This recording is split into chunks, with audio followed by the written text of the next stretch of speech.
¿No hay cuenta, señor secretario? Qué bueno. Bueno, le damos la bienvenida, ¿no?, por segunda vez a esta casa al Banco Central de Chile. Por segunda vez en 24 horas, digamos.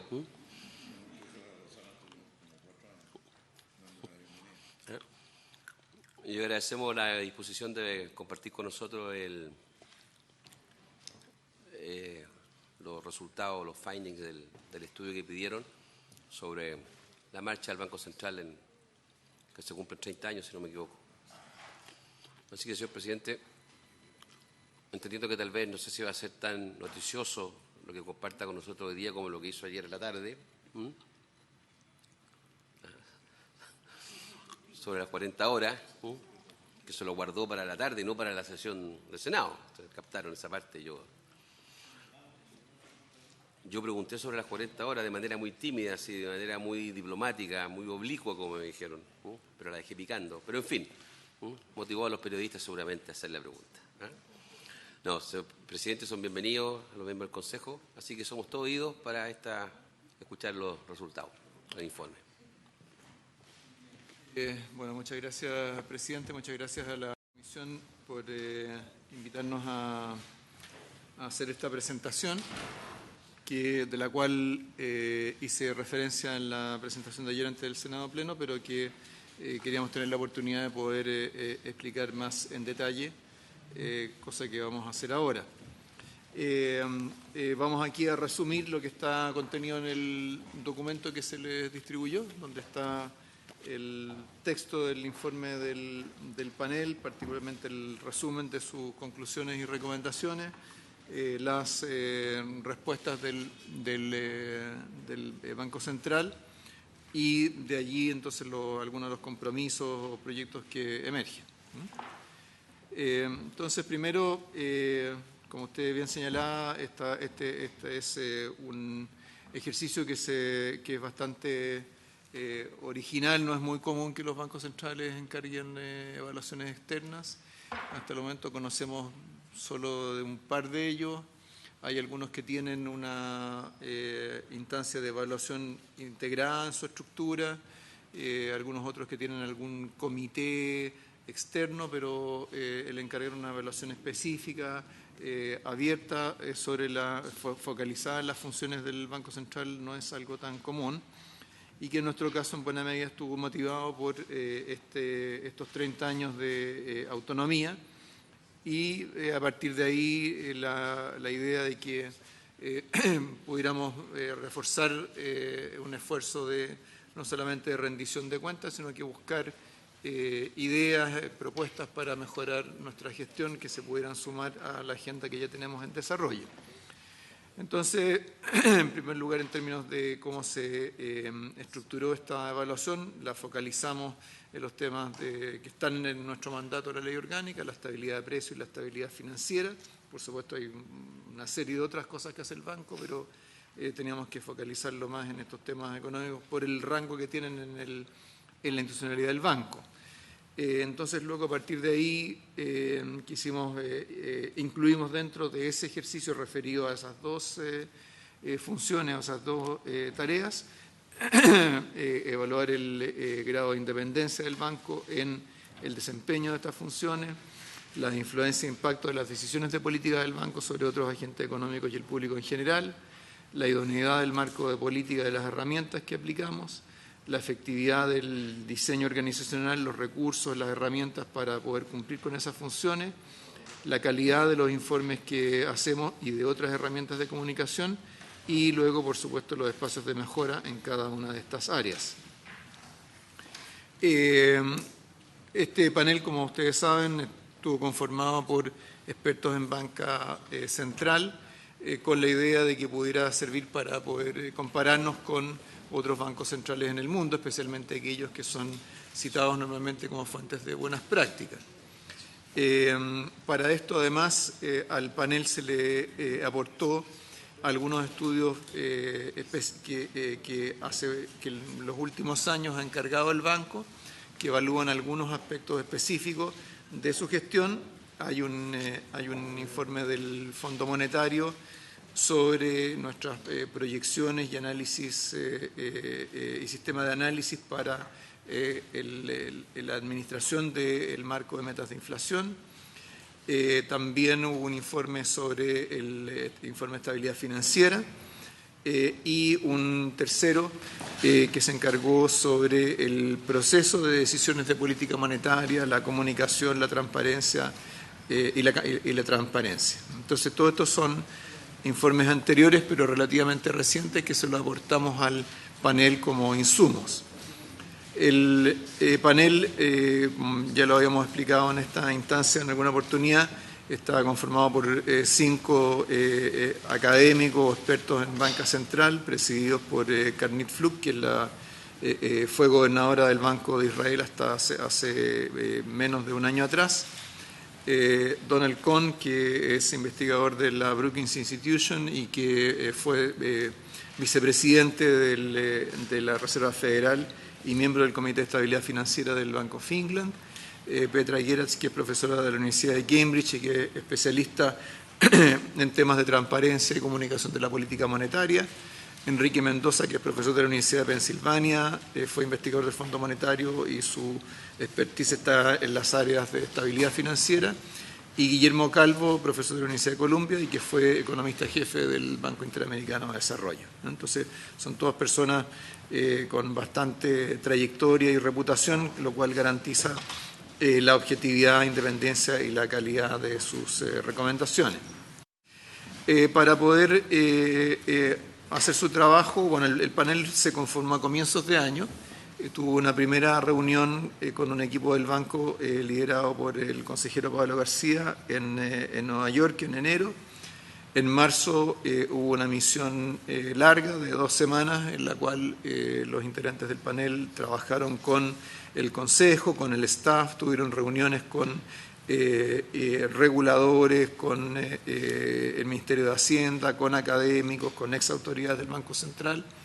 En aquella oportunidad, usted puede recordar que intentamos coordinar una reunión con esta comisión, pero lamentablemente justo coincidía con el periodo de receso, así que no se pudo hacer. Y luego en julio volvieron los integrantes del panel para discutir el borrador preliminar del informe con el equipo del banco. En ese momento se les entregó una primera reacción y a partir de ahí entonces el panel elaboró su informe final, que es el que estamos discutiendo ahora. En este proceso, dado que le estábamos encomendando analizar o evaluar nuestro desempeño en el área de política monetaria, coincidieron estas visitas con las reuniones de preparación del IPOM de marzo y con la reunión de política monetaria de julio, así que eso les permite también a ellos ver en la práctica cómo se desarrollan nuestro análisis, nuestras discusiones. En ese sentido, el panel señala que tuvieron acceso a todo el material relevante publicado por el banco y con la colaboración y cooperación de nuestro personal. Entonces, en términos de los principales mensajes de este informe, en primer lugar hay un mensaje que es muy positivo en cuanto a su evaluación de la calidad y profesionalismo del Banco Central de Chile, que, como se ve en esta cita, lo compara favorablemente con bancos centrales que funcionan con el esquema de metas de inflación en economías avanzadas. Por otro lado, respecto de la política monetaria, también lo compara muy favorablemente con las economías emergentes y destaca especialmente la capacidad para mantener las expectativas de inflación a mediano plazo ancladas en la meta de política, que lo cual habla de la credibilidad del banco dentro del mercado y entre los analistas que van siguiendo nuestro trabajo. En lo que se refiere a la estabilidad financiera, destaca el hecho de que no haya habido grandes disrupciones financieras después de la crisis del 82, lo cual en cierta medida es indicativo de que el banco ha cumplido con su mandato en esa dimensión en particular, pero también destaca los desafíos que surgen a partir de la aprobación de la nueva Ley General de Banco, que, entre otras cosas, crea instrumentos como el cargo de capital contracíclico, que se lo asigna directamente al Banco Central, crea también o cambia la institucionalidad de regulación financiera y por lo tanto también representa un desafío para las relaciones entre el banco y el regulador financiero, como lo vamos a ver dentro de un momento. Entonces, a partir de estos conceptos más generales, el informe es bastante detallado en términos de recomendaciones para poder mejorar en las áreas en las cuales tenemos algún espacio para hacerlo o para poder preservar nuestras fortalezas en un entorno que está cambiando. Esas son 40 recomendaciones. De estas, 24 se refieren a la política monetaria, 13 a la política financiera y 3 a temas corporativos en general. Esto nosotros lo tomamos como consejo junto con los equipos de las divisiones de política monetaria y política financiera, y a partir de allí entonces de esas 40 recomendaciones estimamos que 23 de ellas podían ser resueltas en un plazo relativamente breve, ya sea por ser o relativamente fáciles de implementar o por la posibilidad de poder insertarse dentro de algún proyecto que está ya en desarrollo avanzado y por lo tanto son más fáciles de resolver. Hay 3 que no fueron consideradas, fundamentalmente 2 de ellas porque aluden a responsabilidades que no corresponden directamente al banco, una de ellas porque simplemente no nos pareció suficientemente justificada, lo cual deja 14 recomendaciones para un mayor estudio y que vamos a estar evaluando en los próximos meses, y vamos entonces ahora a ver cómo se distribuyen entre estas 3 categorías y en las distintas áreas en las cuales, sobre las cuales se focalizó el panel. Entonces, esta lámina y la siguiente son un cuadro relativamente sinóptico, después vamos a irlas viendo una por una. Hay 3 recomendaciones que tienen que ver con la meta de inflación y el horizonte de política, incluyendo la posibilidad de eliminar el rango meta de más o menos 1%, flexibilizar el horizonte de política y adecuar el horizonte para las encuestas que nosotros aplicamos para tomar como referente a un horizonte más largo de 3 años. Acá los colores en los cuales está escrito esto refleja dónde están dentro de estas 3 categorías en proceso de implementación o de pronta definición, sujeto a mayor estudio o no considerada. Vamos a explicar por qué, por ejemplo, cómo estamos pensando recoger la temática del rango meta y por qué, por ejemplo, el cambio, la idea de flexibilidad en el horizonte de política no nos pareció adecuada. En el proceso de política monetaria hay fundamentalmente las recomendaciones se refieren a cómo se articulan los modelos y los juicios en la manera en que finalmente como consejo tomamos decisiones y en términos de la información que nos presenta la división de política monetaria para nuestra consideración. Un tercer grupo de recomendaciones tiene que ver con herramientas analíticas, análisis de política monetaria. Esto tiene mucho que ver con las características de los modelos con los cuales hacemos nuestras proyecciones. Nos vamos a referir a ello también más en detalle a continuación. Hay un grupo importante de recomendaciones que se refiere a cómo fortalecer o mejorar el instrumental para manejar la política monetaria en tiempos de tensión, esto que se llama de tensiones abruptas en los flujos de capitales en la literatura. En el fondo, nosotros por supuesto hemos tenido ciclos económicos importantes, pero en términos de momentos de shock muy concentrados en el tiempo, eso no nos ha ocurrido durante algún tiempo, entonces el panel nos dice tienen que estar mejor preparados para ese tipo de situaciones, tienen que tener un instrumental, aunque idealmente ojalá que no lo tengan que ocupar nunca. En cuanto a la comunicación de la política monetaria, ahí es donde más se concentran recomendaciones. Hay algunas que tienen que ver con cosas relativamente operativas, sobre la hora, la oportunidad en que se publican en los comunicados, otras que tienen más que ver con el contenido de los instrumentos de comunicación. Luego, en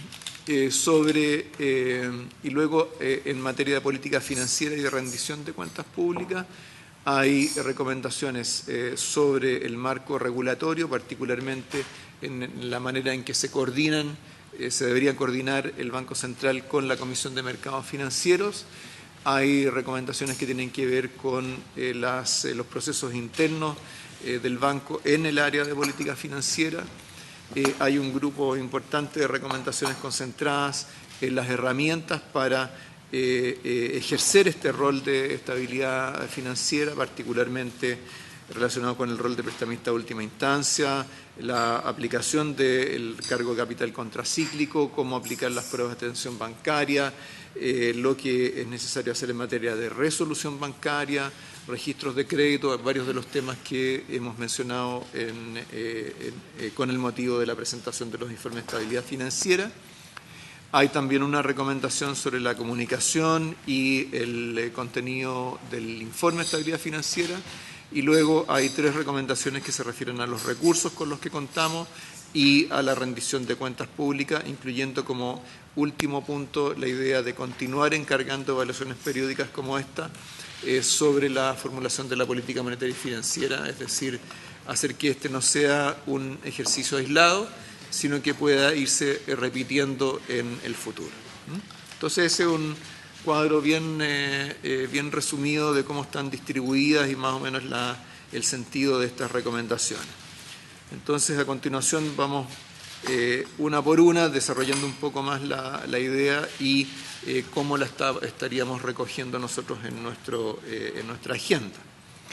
Entonces, primero respecto de la eliminación del rango para la meta de inflación de más menos 1%, lo que se ha dado en llamar el rango de tolerancia. Este es un tema en el cual básicamente el panel nos dice, mire, la meta de inflación en Chile es de 3% en 24 meses y el concepto del rango de tolerancia genera una cierta confusión respecto de su significado, ¿no? Es decir, qué significa estar arriba o estar fuera o estar dentro de este rango de tolerancia, y en la práctica no ha habido diferencias muy importantes.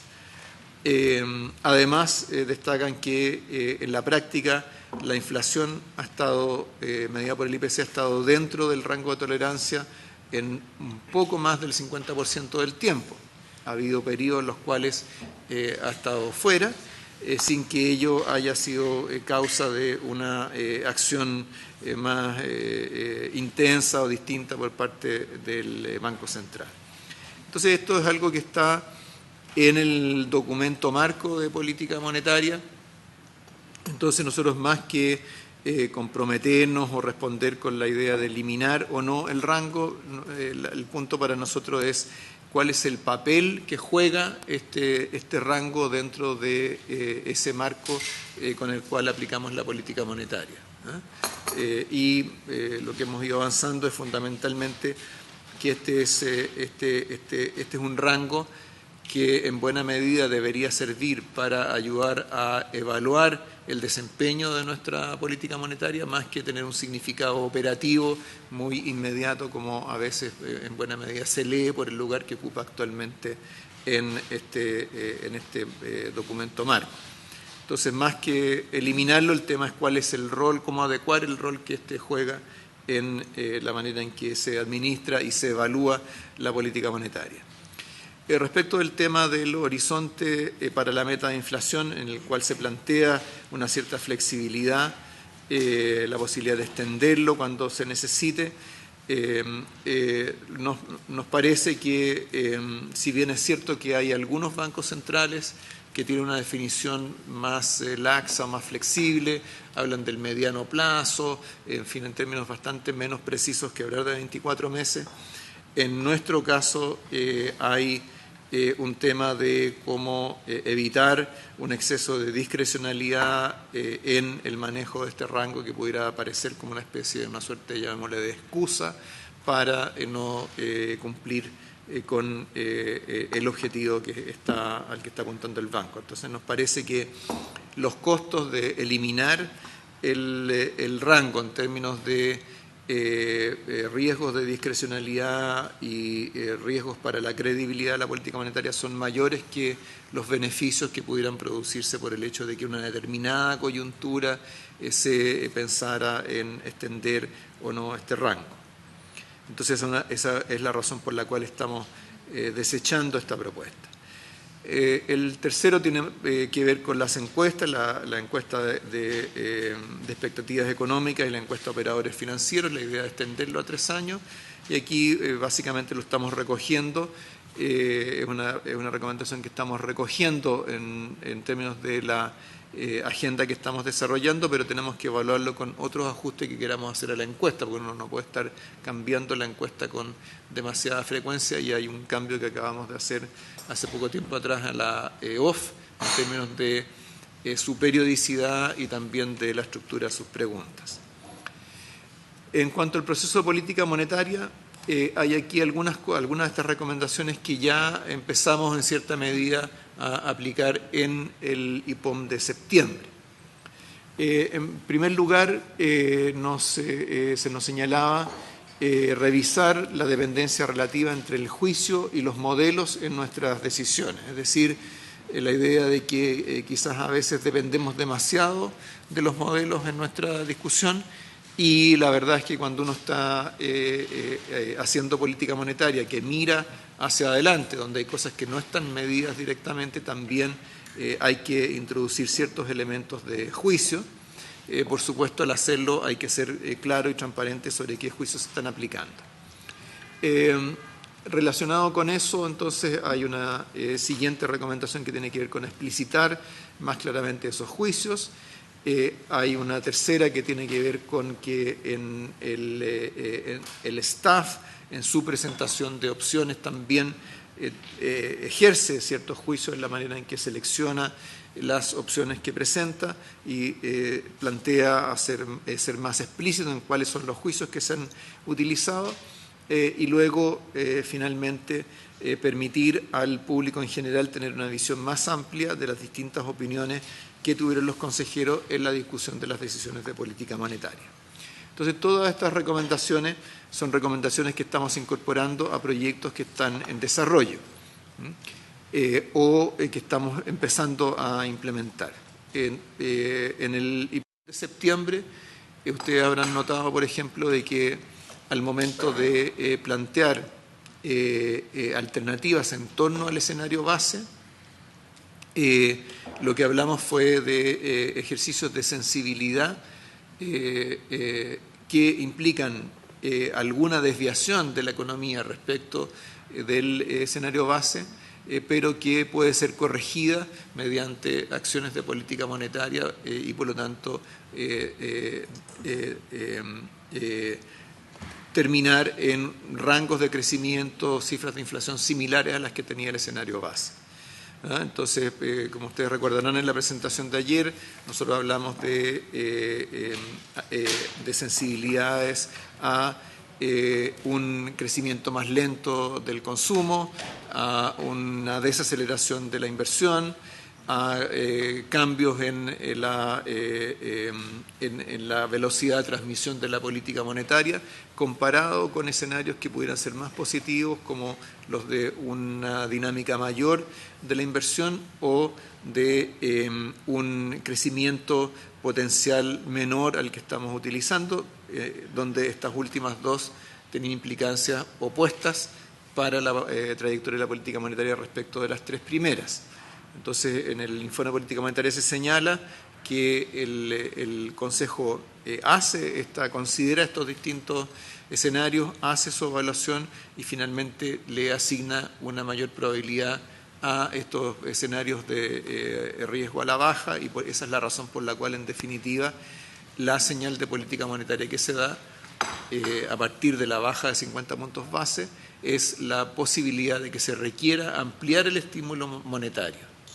Entonces, ahí se ha dado todo lo que está recomendado en buena medida acá. Hay probablemente construcciones metodológicas adicionales que tenemos que hacer, desarrollar un poquito más la taxonomía, pero esto significó en la práctica reemplazar lo que tradicionalmente describíamos como el supuesto de política monetaria por este análisis de sensibilidades, y creemos que eso ayuda a comunicar mejor el grado de incertidumbre que existe en las proyecciones de los modelos y en el comportamiento de ciertas variables. Entonces esto lo incorporamos en el proceso de preparación del IPOM, en el proceso de preparación de la RPM y por lo tanto también en ese proceso en la gerencia de la División de Política Monetaria también desarrolló un poco más la explicación de qué juicio había utilizado en sus propuestas al Consejo. Y en cuanto a la última de las recomendaciones sobre cómo permitir tener una visión más amplia de las distintas opiniones de los consejeros, creemos que en la minuta de la RPM de julio en particular hay bastante de lo que se está planteando acá, hay bastante más detalles sobre las distintas visiones que se discutieron, especialmente por el hecho de que esa fue una oportunidad en que se dio una votación dividida, hubo un voto de minoría que se explicita más los fundamentos en los que se apoyó. En cuanto a las herramientas de análisis de política monetaria, acá hay temas que tienen que ver con las características de nuestros modelos, incorporar la intermediación y fricciones financieras en el modelo de equilibrio general de largo plazo con el que trabajamos, considerar las limitaciones técnicas en la determinación de la dinámica de activos externos, incorporar el precio del cobre y los términos de intercambio en el modelo de corto plazo que utilizamos. Todas estas recomendaciones están en la agenda de actualización de modelos que está desarrollando la División de Política Monetaria, y en principio deberíamos verlo reflejado en parte en un nuevo documento marco de política monetaria, en parte en la publicación de un libro de modelos que vamos a hacer inmediatamente a continuación de la actualización de ese documento marco de política monetaria. Hay también una recomendación que tiene que ver con la interacción entre lo monetario, entre lo macro y lo financiero.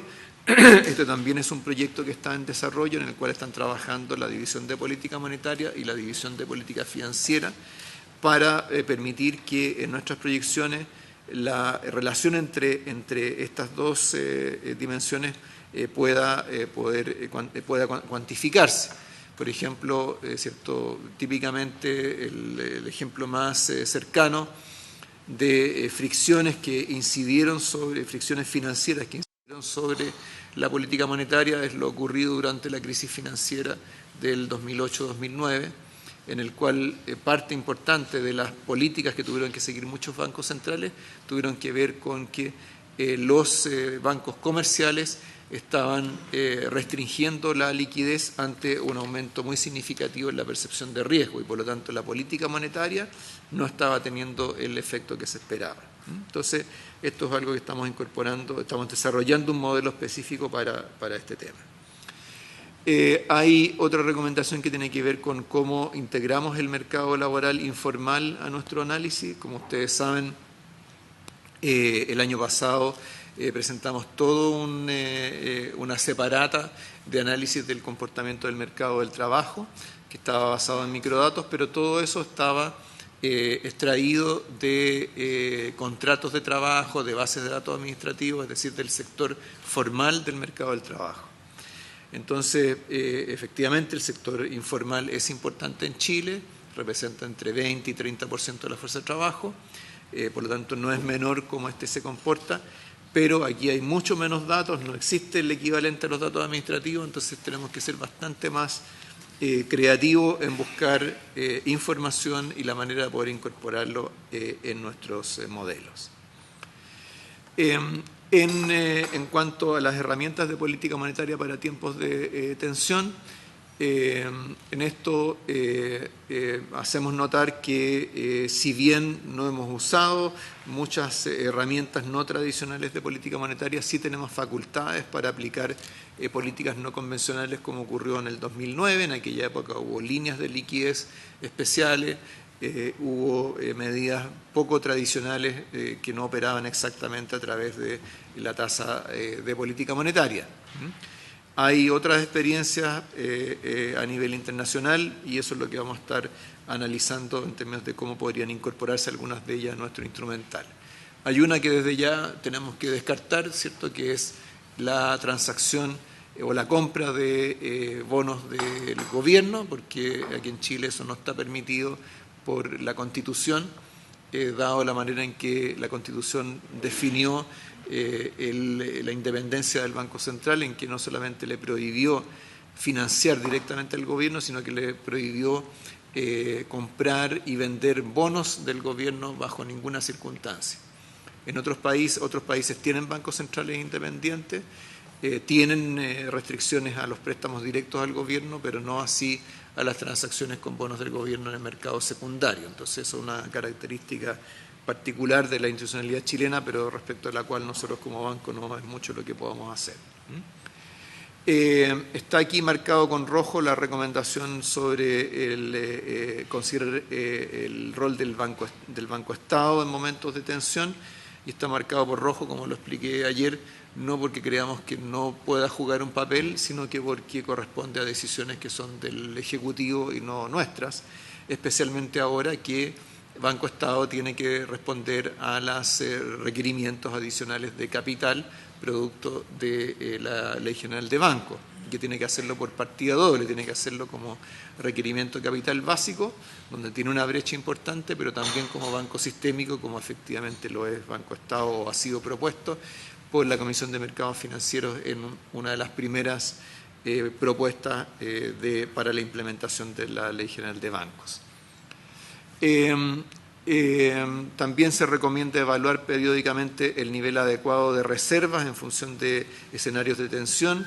Nosotros hicimos ese ejercicio recientemente, en parte lo explicamos ayer, y está explicado en el capítulo sobre reservas internacionales en el informe de política monetaria. Hicimos nosotros primero una evaluación del nivel de reservas y luego de su composición. Llegamos a la conclusión, sobre la base del análisis histórico del comportamiento de la economía chilena, las cosas para las cuales sirven las reservas, en momentos de inestabilidad financiera, en momentos de necesidades específicas del sector público. Evaluamos que el nivel de reservas que tenemos en Chile, que es de aproximadamente 15% del producto, es adecuado, sobre todo si se considera que además de existir reservas internacionales hay fondos soberanos. Entonces, para el rol más público que en otras partes cumplen las reservas, en Chile lo cumplen también los fondos soberanos. Perdón, 16% la reserva del Banco Central. Del Banco Central. Si a eso le agregamos, los fondos soberanos, eso le agrega 8 o 9 puntos del producto más.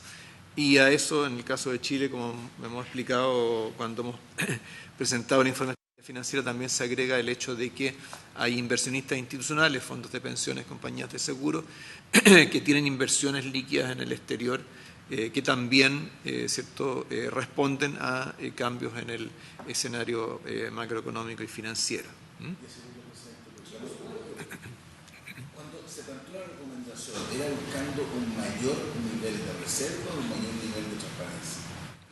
No, la recomendación más bien apunta en el sentido de que con cierta regularidad se vaya evaluando el nivel adecuado de reservas. Es decir, que no queda pegado en un análisis que se hizo hace 5, hace 10 años, sino que dado que va cambiando las condiciones financieras internacionales, las condiciones financieras del mercado doméstico, entonces eso se vaya manteniendo al día. Básicamente esa era la idea.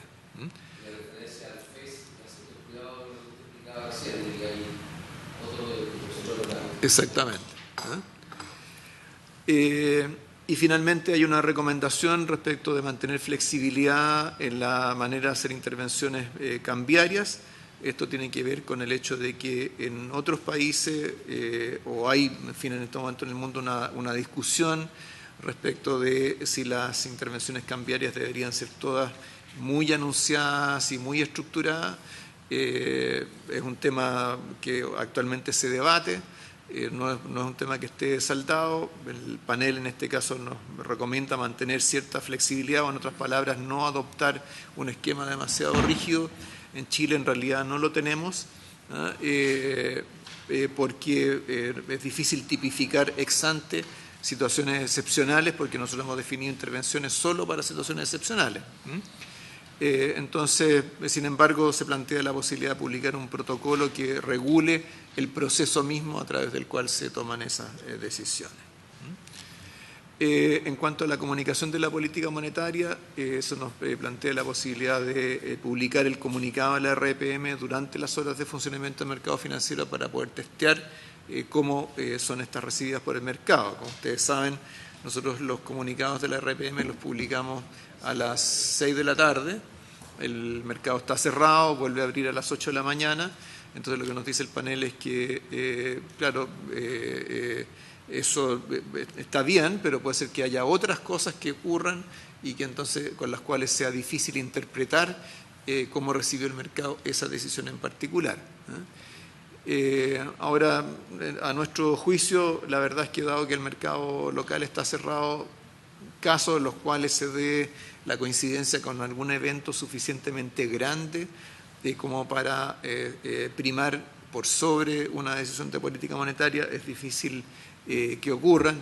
Es un tema que lo vamos a evaluar, pero tenemos un cierto escepticismo respecto de la posibilidad o de la posibilidad de implementarlo. Nos plantea también publicar el resumen del IPOM junto con el comunicado de política monetaria.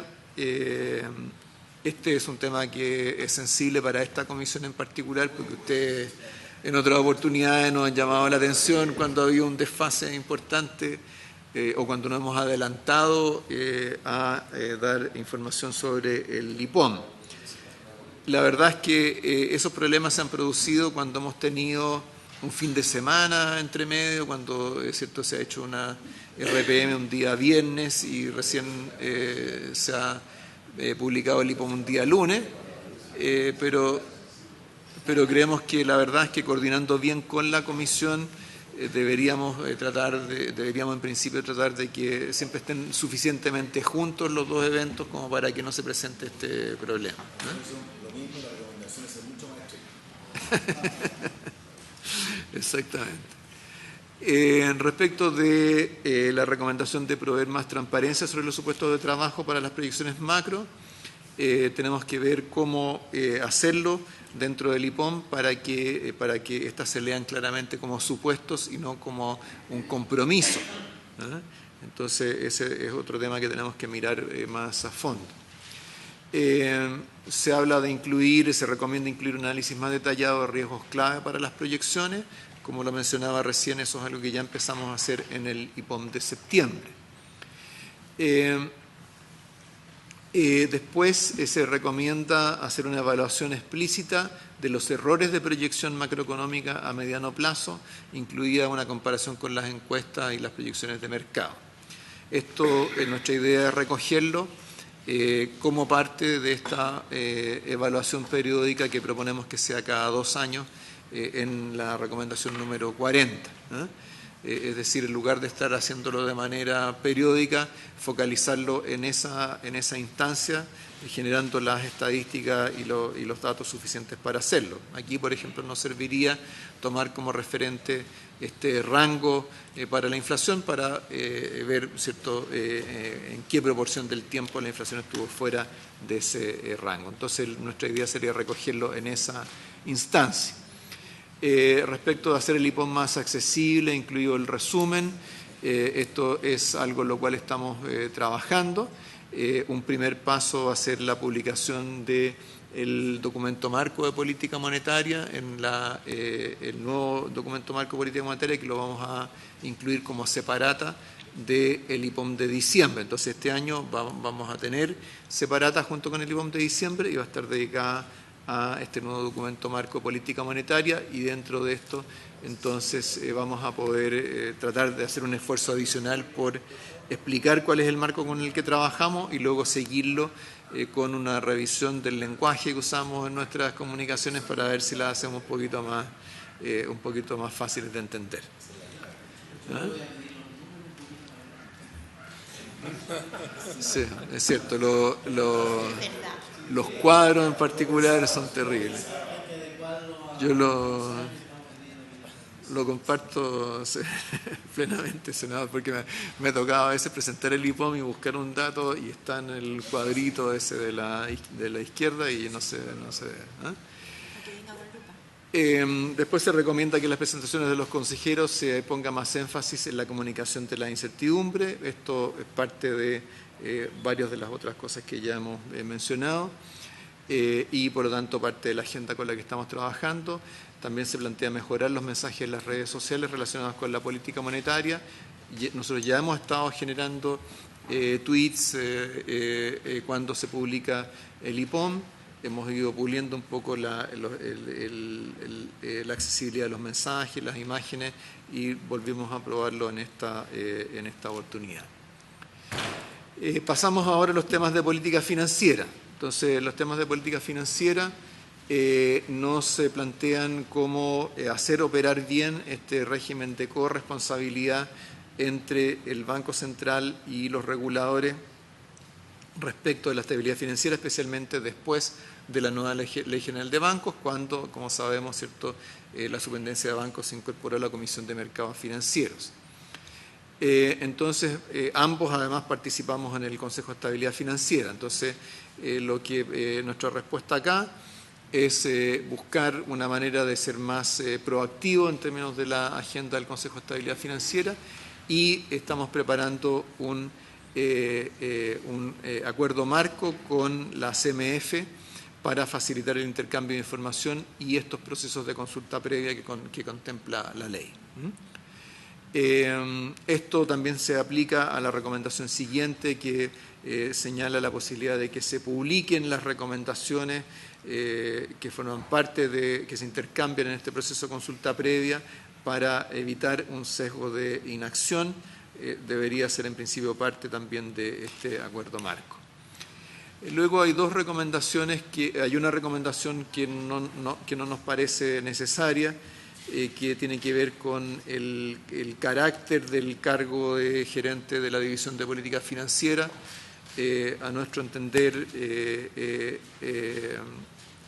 la descripción de funciones de ese cargo, la manera en que ha ido siendo ejercido, el espacio que tiene dentro de la agenda de trabajo del Consejo, ya le da el estatus y las facultades que aquí se plantean. Por lo tanto, cambiar el organigrama para hacer algo que en realidad ya ocurre no nos pareció realmente necesario. Se habla también de dar una mejor estructura a las deliberaciones sobre estabilidad financiera.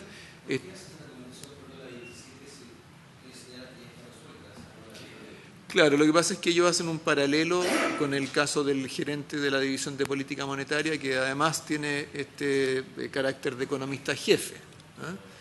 Entonces, ahora para todos los efectos prácticos, dentro de lo que es el trabajo del banco, los dos gerentes tienen el mismo estatus, se coordinan entre ellos, tienen un ascendiente importante sobre el resto del banco para efecto de su función, entonces por eso es que no nos pareció necesario.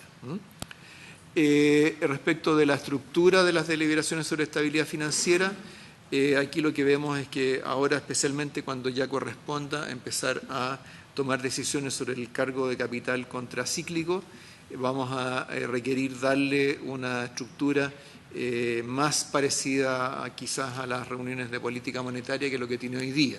Hoy día la manera en que discutimos los temas de estabilidad financiera es en el Comité Económico y Financiero, que tiene una agenda que es bastante móvil. Esto sugiere una rutina más estructurada y creemos que eso en realidad el momento de hacerlo es cuando empecemos a aplicar ya varias cosas que están en la nueva Ley General de Bancos. En cuanto a las herramientas de estabilidad financiera, hay aquí varias recomendaciones que están en nuestra agenda.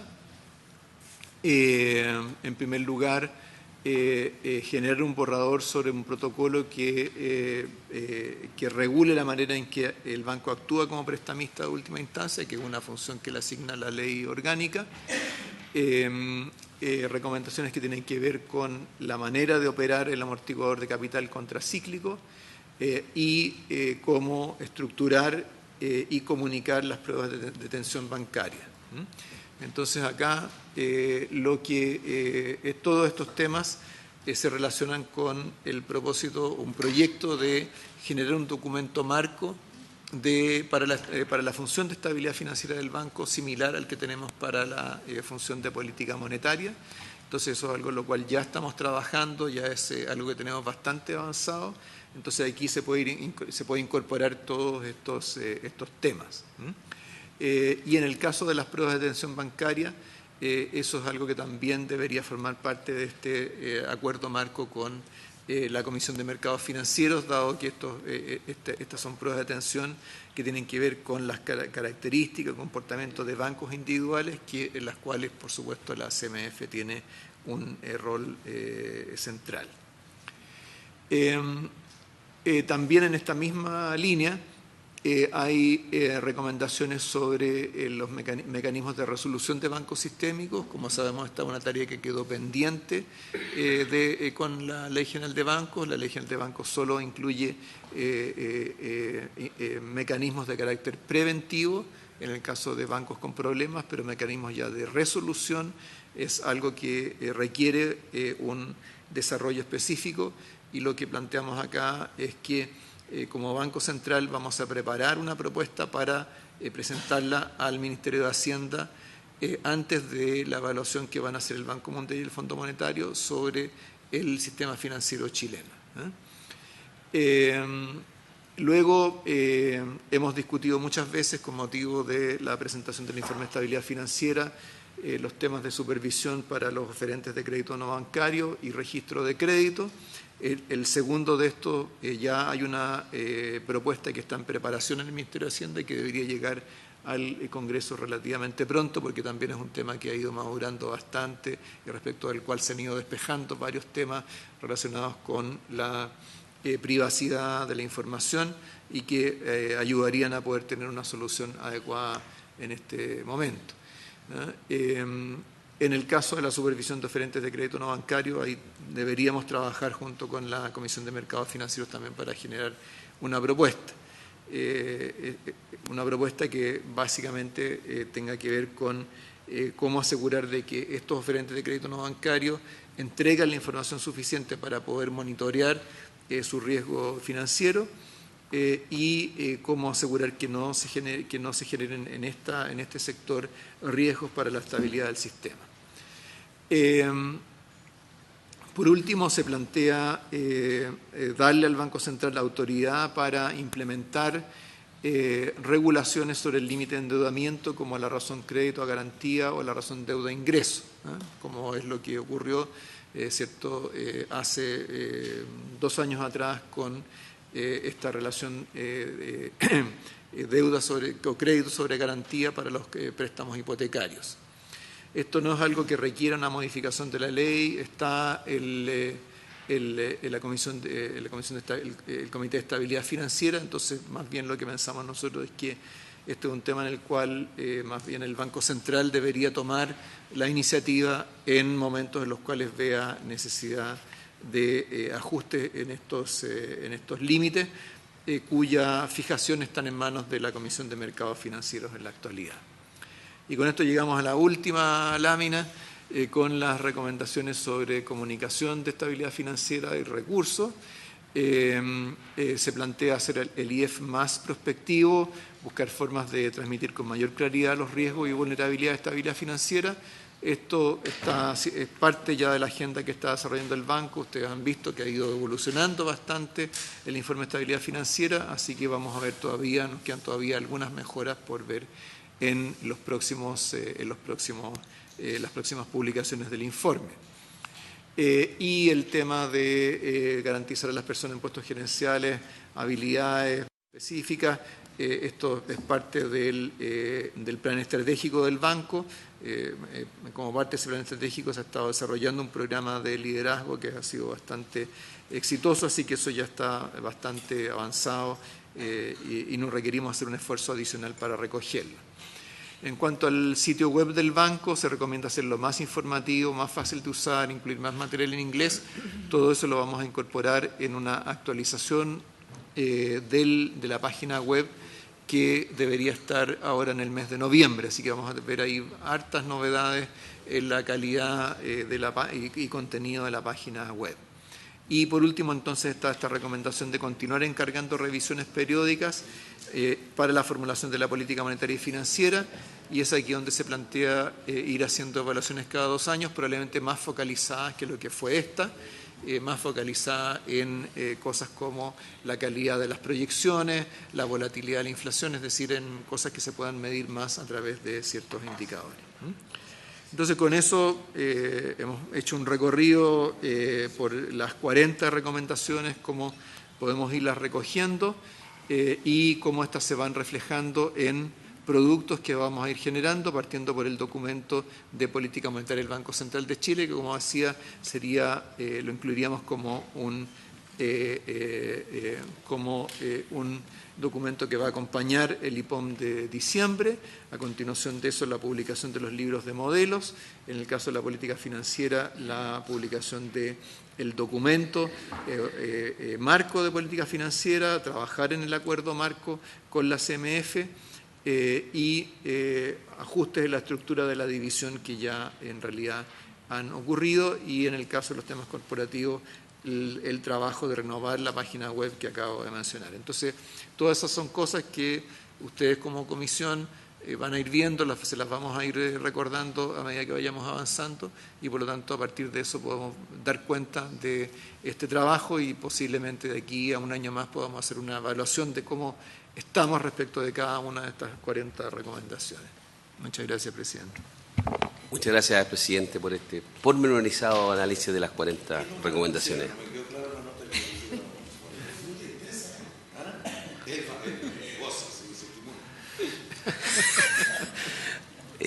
Gracias, presidente. Quisiera ver si... Senador García. Presidente, a ver, muy breve. Yo quiero primero reiterar las felicitaciones de ayer. Yo creo que, o sea, no es que yo crea, cuando uno lee el informe, en realidad es muy bueno para el Banco Central. Se nota un trabajo muy, muy profesional y eso es motivo de orgullo para todos nosotros. Yo quería consultar 2 cosas. Una, ¿cuál es la inquietud de fondo o la preocupación de fondo que tiene el panel respecto del rol del Banco del Estado ante situaciones de crisis? Porque ustedes dicen, miren, no, en realidad esto no es responsabilidad nuestra, esto es del gobierno, esto es del Ministerio de Hacienda, en fin. Pero en el fondo ellos algo quieren decirnos con establecer esa preocupación. No sé, es que el Banco del Estado se ponga a otorgar crédito, no sé, más allá de... Claro, con toda la normativa bancaria tampoco es difícil que se arranquen, o sea, tampoco es fácil que se arranque, pero no sé si hay alguna preocupación adicional respecto del rol que pudiera cumplir el Banco del Estado. Y lo segundo, algo que no está en el informe, pues la gran deuda del informe, las estadísticas regionales. Yo quiero contarle, presidente, que el INE dejó de publicar el famoso índice de actividad regional. Entonces estamos sujetos solo a las cifras que entrega el Banco Central, que son muy útiles. Las regiones necesitamos información, necesitamos saber qué está pasando en materia de inversión, qué está pasando en materia de actividad. Así que el próximo panel someta a análisis sus cifras regionales también. Muchas gracias.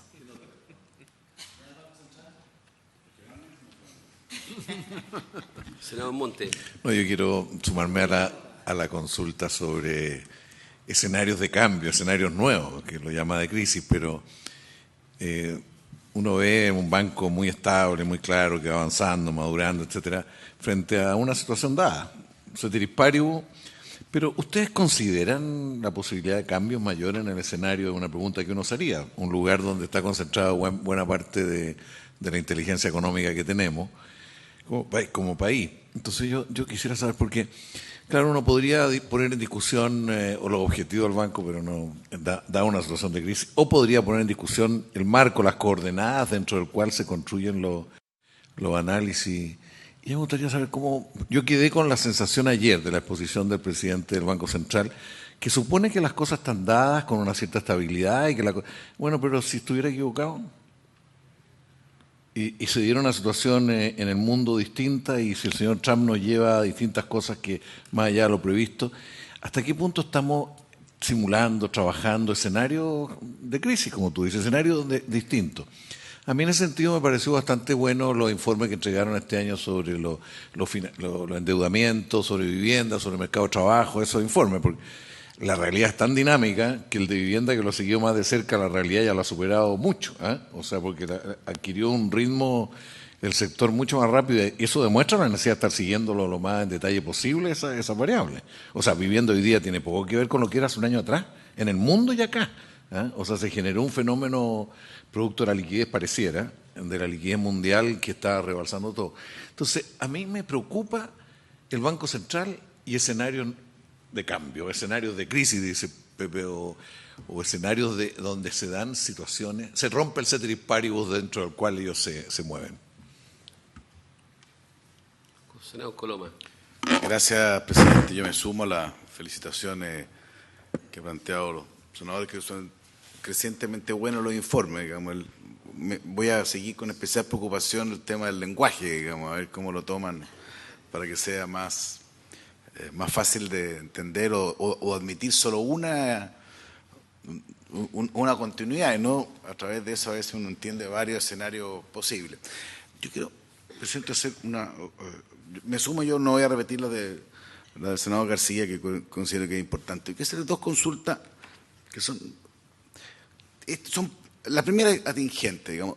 Cuando uno ve 40 sugerencias, para mí siempre me da la duda, cuando son tantas, no sé dónde están las más importantes de verdad. O sea, me gustaría saber dónde creen ustedes que están las dos o tres que hay que mirar con especial preocupación para adelante, porque ahí una cosa es un catálogo, otro es un catálogo objetivo, vamos a tener el mérito. ¿Dónde ustedes creen que hay que meterle mucha cabeza para adelante respecto de estos escenarios? Porque esto es un tema continuo, estamos pensando, ya que están cumpliendo 30 años, estamos pensando para los próximos 30 años, o sea, ¿dónde habría quizás ponerle más cabeza? Y la otra, a ver, voy a tratar de explicarme, digamos, esto no está directamente vinculado, pero algo tiene que ver.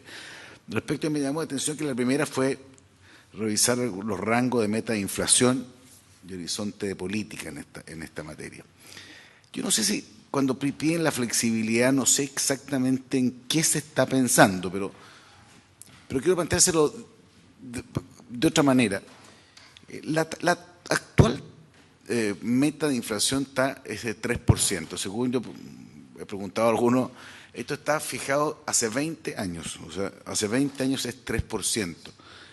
Y tenemos tenemos un mundo que va cambiando mucho. O sea, el otro día el senador lo decía, que hoy día hay tasas negativas de interés en algunos. Entonces, a mí lo que me pasa es una cosa de un poco de sentido común, digamos, que puede ser un mal consejero para estos efectos, porque si las tasas de interés están más bajas que nunca, los crecimientos están más complejos.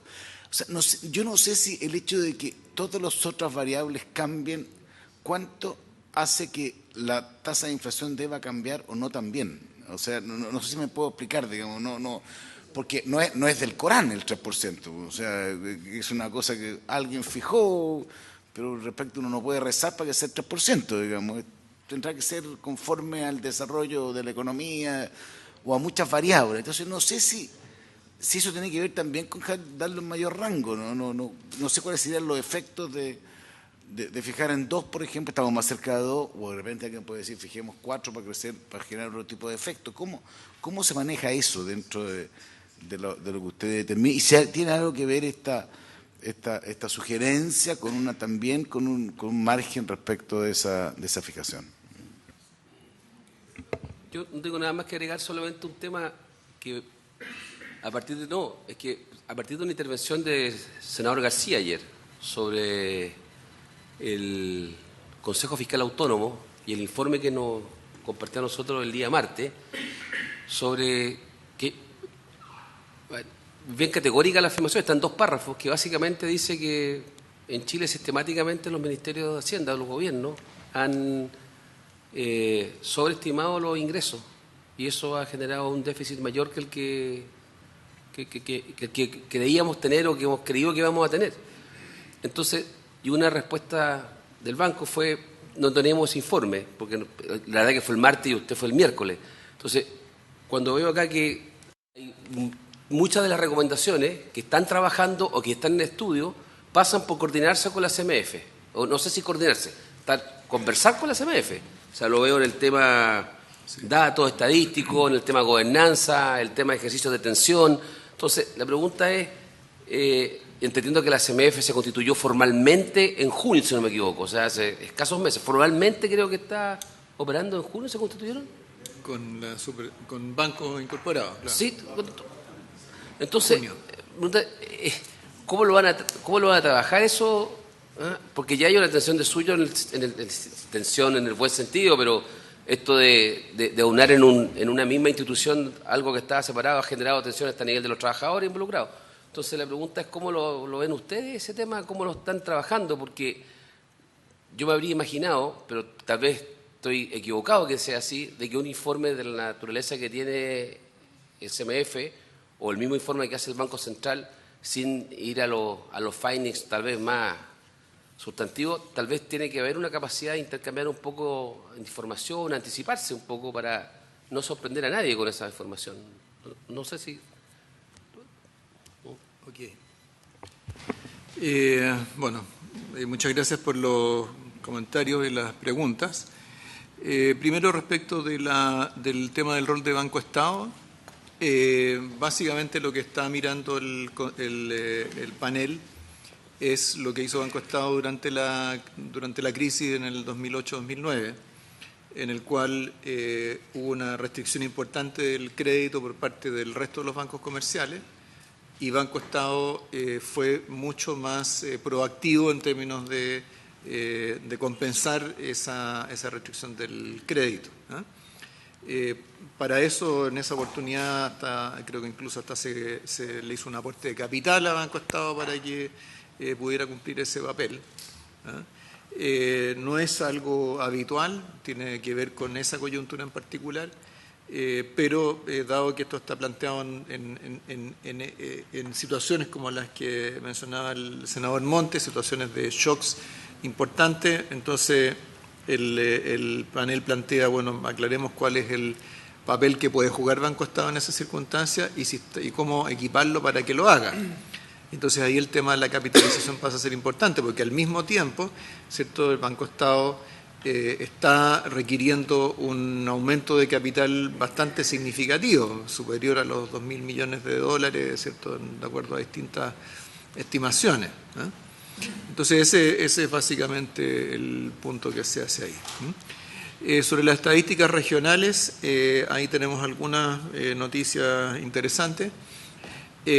Lo que estamos haciendo es que en el marco de la agenda estadística del Banco Central, particularmente en la preparación de la compilación de referencia de 2018, que es la nueva base de las cuentas nacionales, lo que vamos a ver es la posibilidad de extender las cuentas nacionales regionales desde lo que actualmente tiene, que es el lado sectorial, hasta componentes del ingreso y componentes del gasto.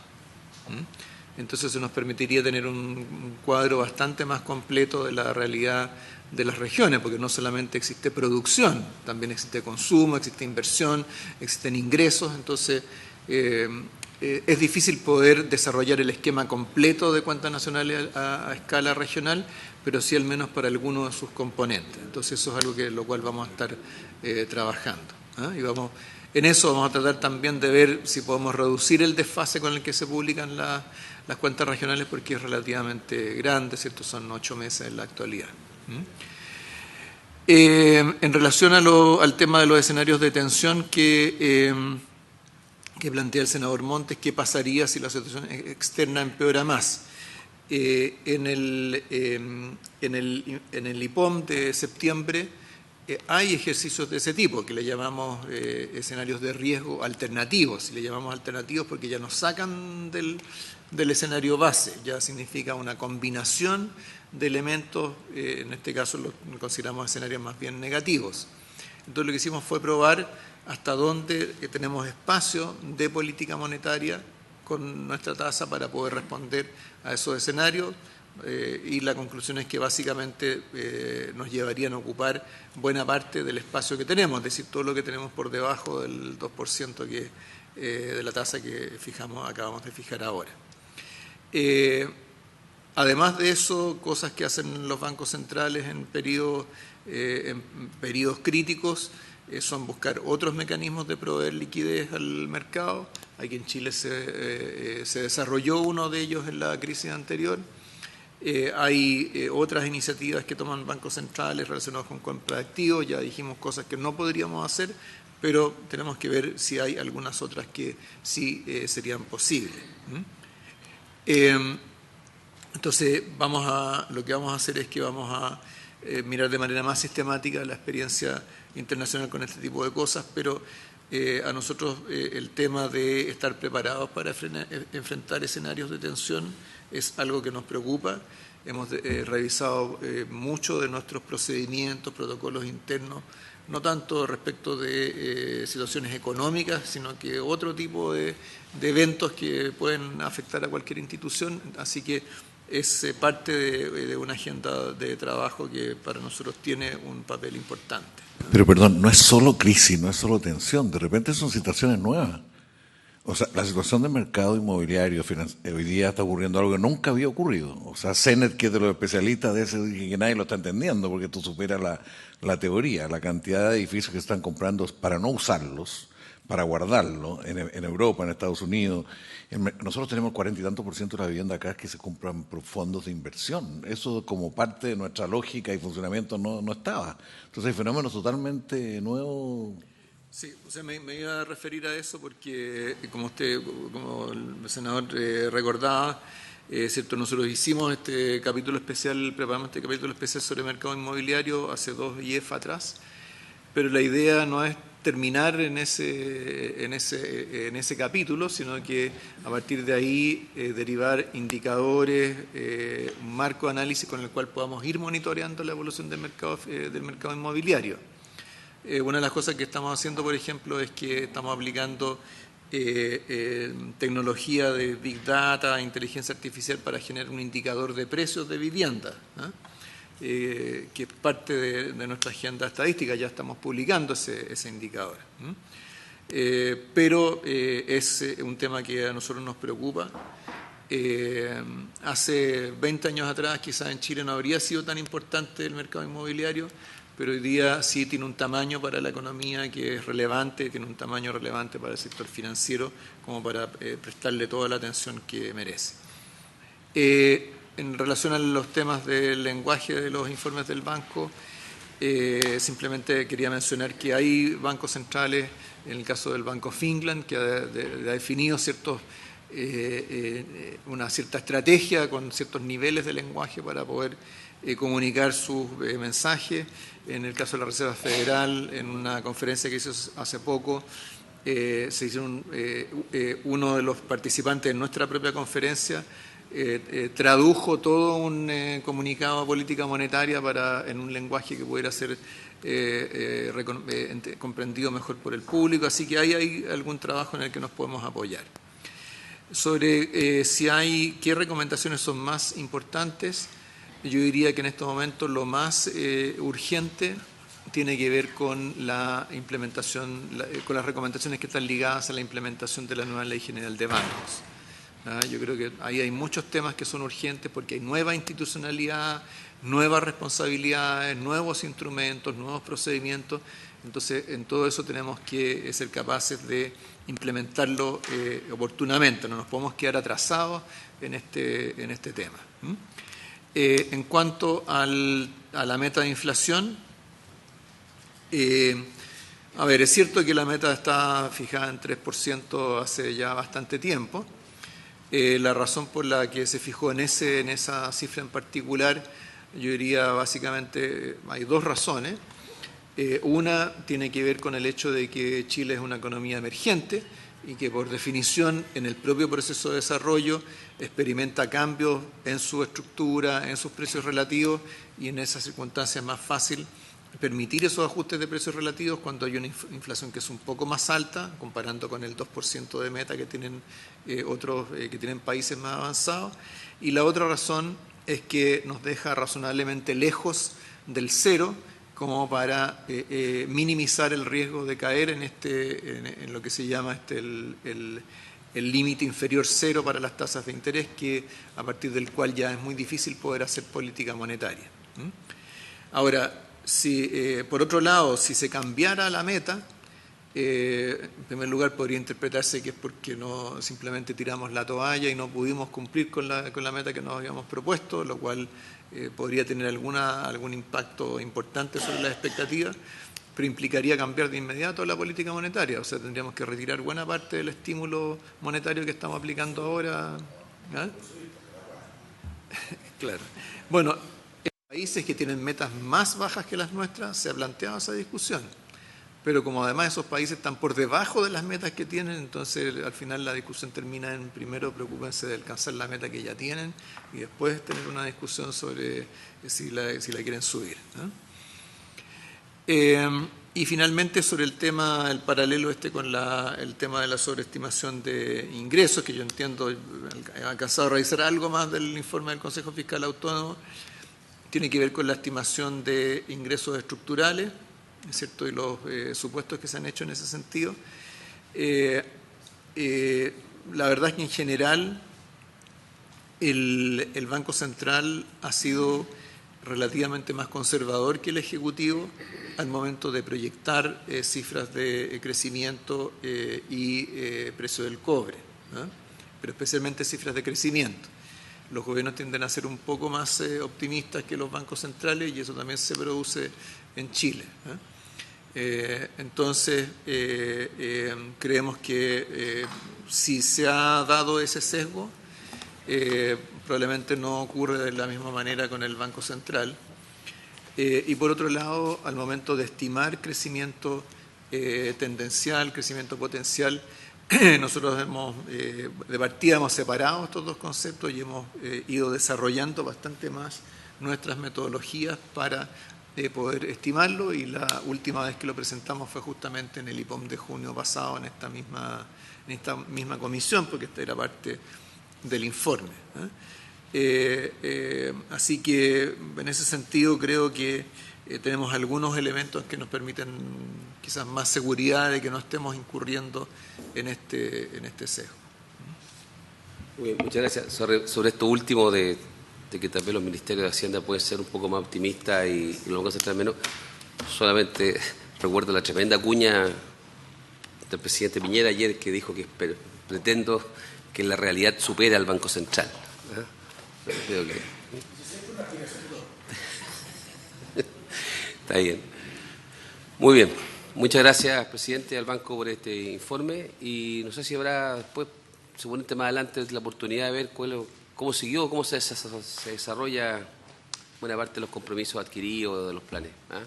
Y felicitaciones por el informe nuevamente. Muchas gracias. Gracias. En su cumplido de la sesión.